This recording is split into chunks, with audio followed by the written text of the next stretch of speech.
शुभेंदु अधिकारी के पीए चंद्रनाथ रथ केस में एक बड़ी कामयाबी मिली है। सीबीआई ने मुजफ्फरनगर पुलिस के साथ मिलकर इस केस में राजकुमार नाम के आरोपी को गिरफ्तार किया है।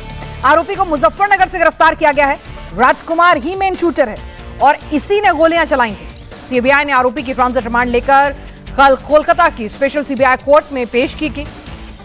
बंगाल में घोटालेबाजों की लिस्ट शुभेंदु अधिकारी तक इस बीच पहुंच चुकी है। तो पीए के हत्याकांड से जुड़ी हुई बड़ी खबर यहां पर आ रही है। सीबीआई ने मेन शूटर राजकुमार को गिरफ्तार कर लिया है।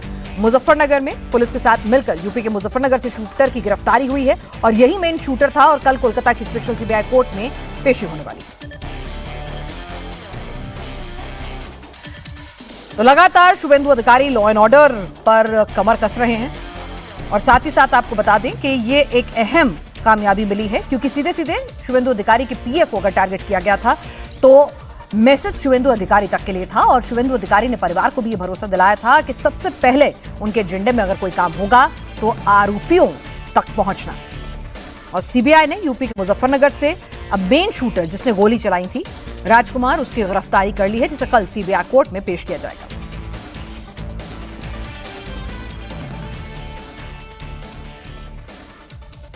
ये तस्वीर आप देख पा रहे हैं, यहां पर यही वो शूटर है। यहां पर ये तस्वीरें आपके स्क्रीन पर नजर आ रही हैं।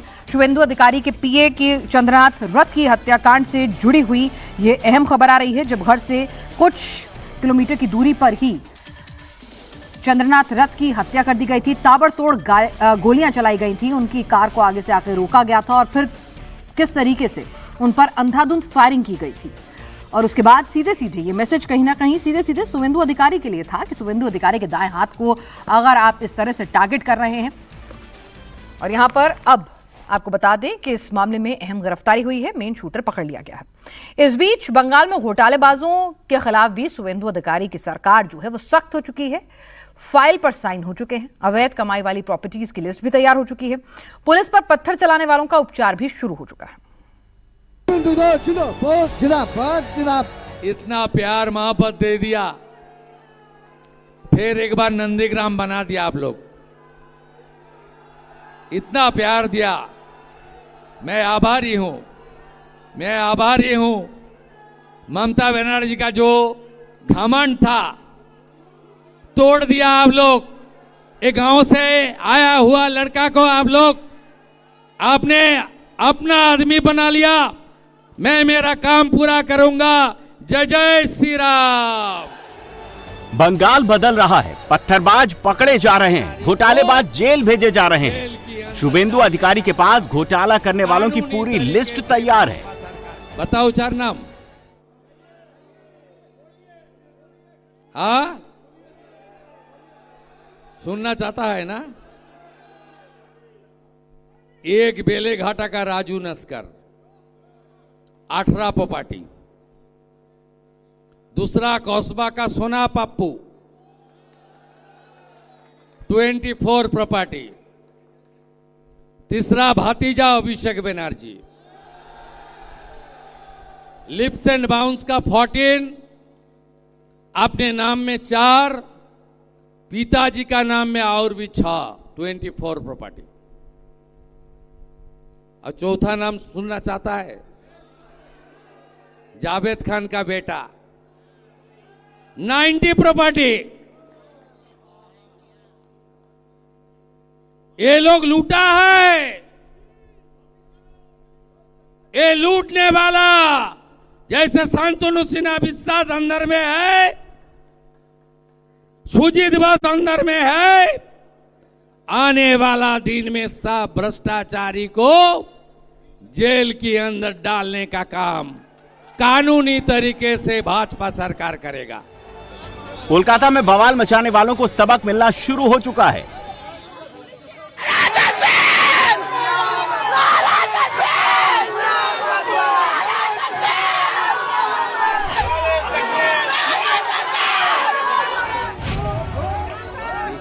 बंगाल में धार्मिक नारेबाजी के साथ पत्थरबाजी नहीं चलेगी।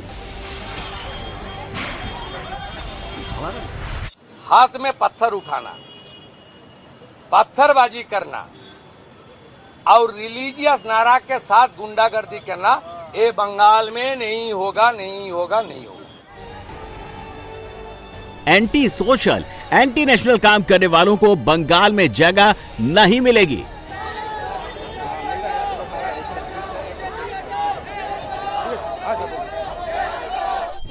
बंगाल में थोड़ा आदत इनको पड़ गया था कि हम लोग को कुछ नहीं करेगा, कुछ सरकार पुलिस का अंदर भी डर का माहौल था, लेकिन डर का माहौल भाग गया।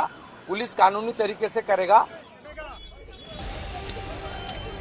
पुलिस पर जो हमला करेगा उसे अंजाम भी भुगतना पड़ेगा।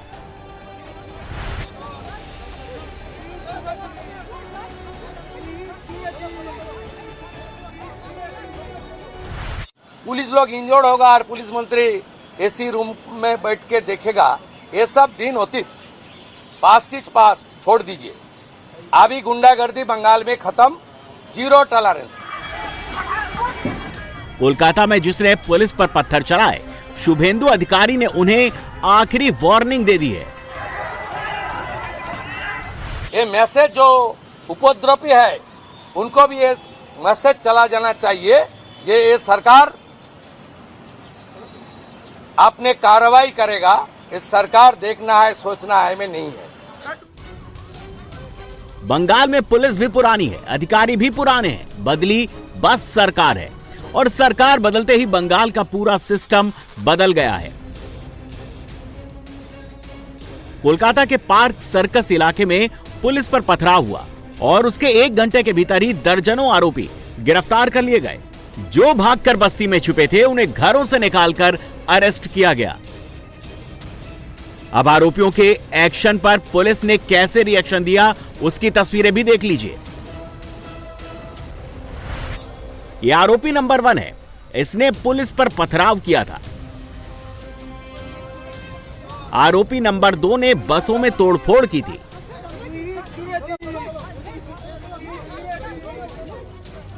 आरोपी नंबर 3 ने दुकान को नुकसान पहुंचाया था। आरोपी नंबर 4 ने भीड़ के साथ मिलकर कोलकाता का माहौल बिगाड़ने की कोशिश की थी। बंगाल में जो भी लॉ एंड ऑर्डर को चैलेंज करेगा, पुलिस उसे ऐसे ही सबक सिखाएगी।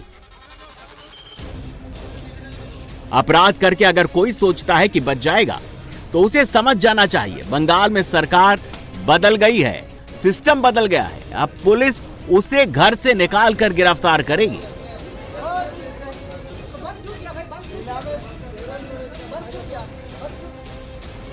अब आपको रविवार को कोलकाता में हुई पत्थरबाजी की क्रोनोलॉजी समझाते हैं। कट्टरपंथी कोलकाता में दंगा करने की फिराक में थे। प्रदर्शन में शामिल होने के लिए कोलकाता से बाहर से लोग बुलाए गए। सोशल मीडिया के जरिए भीड़ तो इकट्ठा कर ली गई।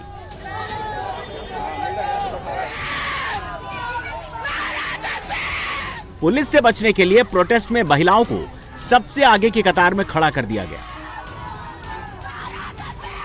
It's a planned incident because some person before incident they posted it through social media. Police is investigating. I have ever faith to Calcutta police.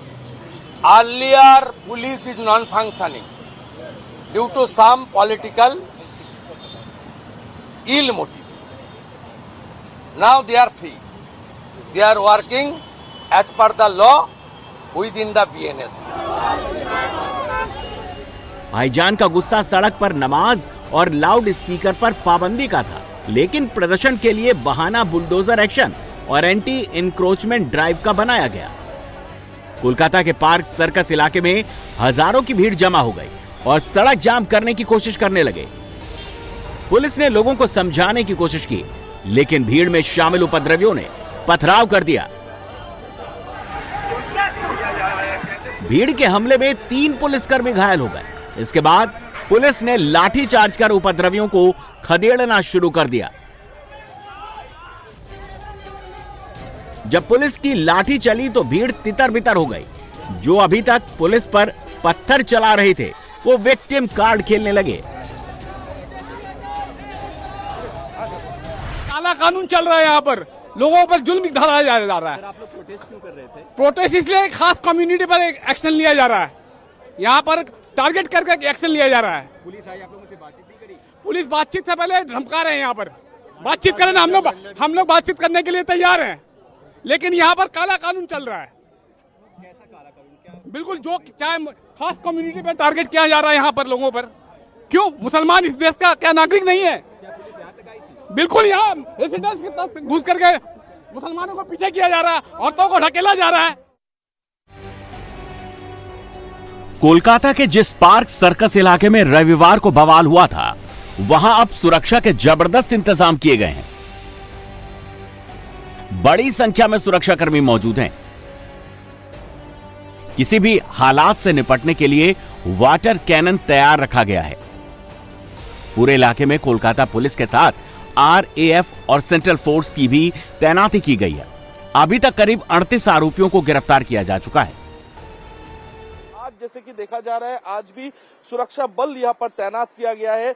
RAF जैसे कि तैनात है, इसके अलावा सेंट्रल फोर्स, कोलकाता पुलिस के तमाम अधिकारी और यहाँ पर सुरक्षा कर्मी भी यहाँ पर मौजूद है, ताकि और किसी तरह से अशांति ना फैले। कई सारे लोगों को पुलिस की तरफ से हिरासत में ली गई है और उससे पूछताछ किया जा रहा है कि इसका मास्टरमाइंड क्या है, इसके पीछे क्या मकसद था उन लोगों का, कि क्या रास्ता ब्लॉकेट करना या फिर सरकारी जो संपत्ति है उन्हें नुकसान पहुंचाना, जैसा ऐसा कुछ उन लोगों का मोटिव था या नहीं, इस बारे में पूछताछ किया जा रहा है।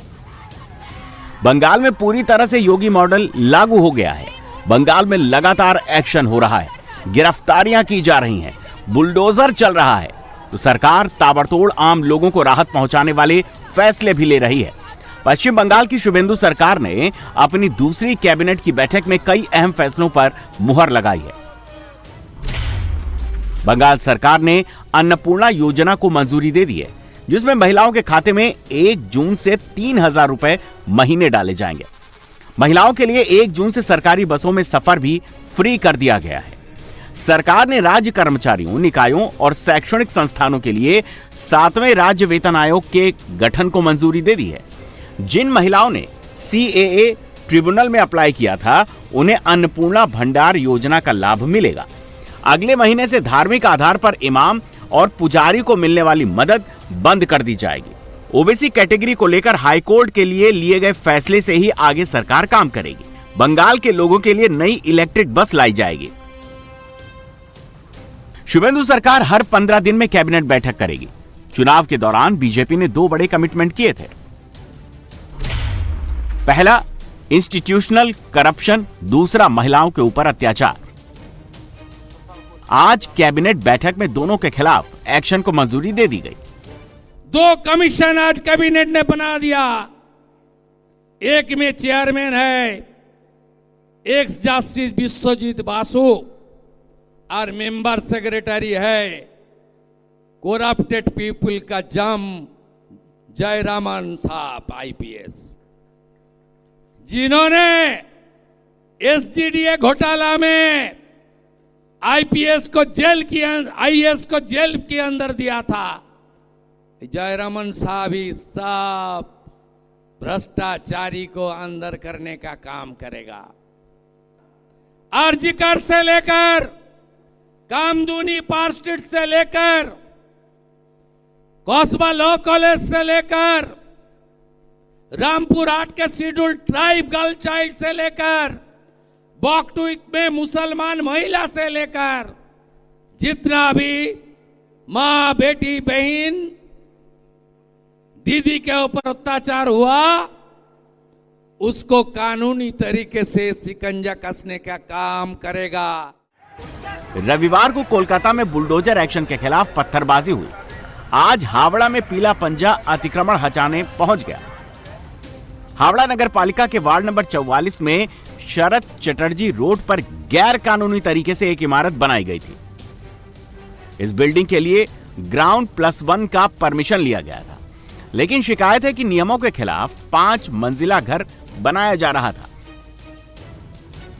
काफी बार शिकायत मिलने के बावजूद एक्शन नहीं हुआ, लेकिन नई सरकार बनने के बाद गैर कानूनी घरों को तोड़ने का काम शुरू किया गया। 15 मई को मस्जिद में लाउड स्पीकर लगाने को लेकर आसनसोल के रेलपाड़ा इलाके में बवाल हुआ। दंगाइयों की भीड़ ने जहांगीर मोहल्ला की पुलिस चौकी पर हमला कर दिया। पुलिस चौकी में पथराव करके भीड़ ने उसे तहस नहस कर दिया। अब इस इलाके में नया सीसीटीवी फुटेज सामने आया है, जिसमें उपद्रवियों की भीड़ पुलिस से भिड़ती नजर आ रही है। पुलिस ने सीसीटीवी से पहचान करके 26 आरोपियों को गिरफ्तार किया है। इनमें से 7 को रिमांड पर लिया गया है और 19 को जेल भेज दिया गया है। पुलिस के ऊपर आक्रमण करके, पत्थरबाजी करके, सरकारी प्रॉपर्टी को भांगचूर करके अगर कोई भी धर्म के लोग हो, कोई भी जाति के लोग हो, कोई भी वर्ण के लोग हो, अगर आप लोग सोचते हैं कि ये सरकार डर जाएगा और आइन हम लोग ठीक है आप लोग को आइन नहीं मानना पड़ेगा, ये आप लोग गलत सोच रहे हैं। जो आइन है वो भारत के आइन है, वो सबको मानना पड़ेगा। बंगाल में सत्ता बदलने के बाद प्रशासन का एक्शन जारी है। गृह मंत्री अमित शाह ने चुनाव प्रचार के दौरान जो वायदे किए थे उन्हें पूरा किया जा रहा है। पिछली सरकार में उपद्रव मचाने वालों, कटमनी और अवैध वसूली करने वालों को जेल भेजा जा रहा है। पश्चिम वर्धमान में रंगदारी वसूलने और सिंडिकेट चलाने के आरोप में अंडाल से तृणमूल बूथ अध्यक्ष राम जीवन लोहार और मुन्ना साव को गिरफ्तार किया गया है।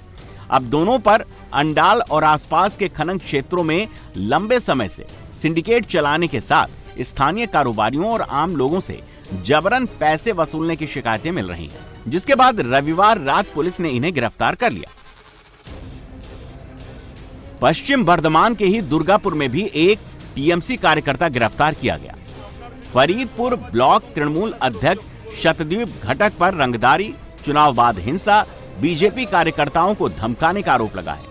2021 विधानसभा चुनाव के बाद हुई कई हिंसक घटनाओं में शतद्वीप घटक का नाम सामने आया था। आसनसोल से टीएमसी के श्रमिक नेता राजू अहलुवालिया को अरेस्ट किया गया है। टीएमसी नेता पर बस, ऑटो और टोटो स्टैंड पर अवैध रूप से कटमनी वसूलने का आरोप है। टीएमसी नेता को आसनसोल जिला अदालत पेश किया गया। यह तस्वीर नादिया जिले की है। नादिया में कृष्णनगर 1 पंचायत समिति के एग्रीकल्चरल वर्किंग डायरेक्टर सरजीत विश्वास को रंगदारी के आरोप में गिरफ्तार किया गया। रविवार को कोर्ट में पेशी के बाद उसे पुलिस कस्टडी में भेज दिया गया। बताया जा रहा है कि 2021 के विधानसभा चुनाव के बाद सरजीत पर चुनाव के बाद हुई हिंसा में शामिल होने के आरोप लगे थे। वो तृणमूल के राज में लंबे समय तक पंचायती प्रधान रहा।